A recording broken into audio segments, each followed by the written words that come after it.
राज्यसभा में दिल्ली सेवा bill pass होने के बाद जमकर हुआ बवाल। विशेषाधिकार हनन के आरोपों में घिरे आम आदमी पार्टी सांसद राघव चड्ढा, क्या छिन जाएगी राघव चड्ढा की सदस्यता और क्या है सिलेक्टेड कमेटी से जुड़े नियम, ये सब हम आपको बताएंगे। लेकिन ये जानने से पहले आप हमारे चैनल को सब्सक्राइब जरूर कर लें। नमस्कार, TV9 दिल्ली NCR देख रहे हैं आप और मैं हूं प्रतिज्ञा कश्यप। दिल्ली सेवा बिल राज्यसभा से पास हो गया और इस दौरान सदन में जमकर बवाल भी हुआ। इसी बहस के बीच आम आदमी पार्टी के राज्यसभा सांसद राघव चड्ढा को लेकर भी एक बड़ा विवाद खड़ा हो गया। राघव चड्ढा पर आरोप लगा है कि उन्होंने बिना सांसदों की सहमति के उनका नाम सिलेक्ट कमेटी को सौंप दिया। केंद्रीय गृह मंत्री अमित शाह ने भी इस मसले को उठाया और साथ ही 5 सांसदों ने राज्यसभा चेयरमैन को इसकी शिकायत भी की है। वहीं इन सब के बीच सवाल है कि क्या राघव चड्ढा ने संसद के नियमों का उल्लंघन किया है और किस नियम के तहत उन पर एक्शन की बात हो रही है। और ये बात हो रही है कि राघव चड्ढा की सदस्यता तक रद्द हो सकती है। आपको बता दें कि जब सदन में दिल्ली सेवा बिल पर चर्चा हो रही थी, इस दौरान राघव चड्ढा ने दिल्ली सेवा बिल को सिलेक्ट कमेटी में भेजने का प्रस्ताव रखा। साथ ही उन्होंने सिलेक्ट कमेटी के सदस्य भी प्रस्तावित कर दिए। इस सिलेक्ट कमेटी में राघव चड्ढा समेत सुधांशु त्रिवेदी, नरहरि अमीन, थम्बी दुरई, सस्मित पात्रा, नागालैंड के सांसद फांगनोन कोन्याक का नाम शामिल किया गया है।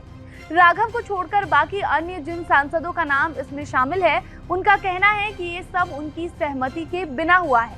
उन्होंने इस पर साइन ही नहीं किया।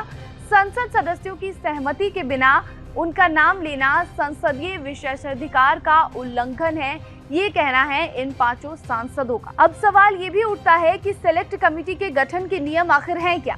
राज्यसभा के नियमों के मुताबिक नियम 125 के तहत कोई भी सदस्य ये प्रस्ताव दे सकता है कि किसी बिल को सिलेक्ट कमेटी को सौंप दिया जाए।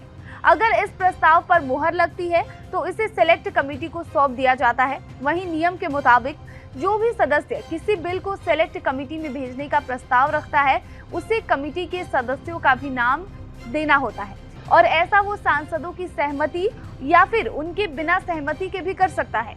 और अगर किसी सदस्य ने प्रस्ताव में साइन किए हैं, तब भी वो अपना नाम वापस ले सकते हैं। तो आखिर बवाल किस बात पर है? दरअसल इस मामले में बवाल सिग्नेचर को लेकर हो रहा है।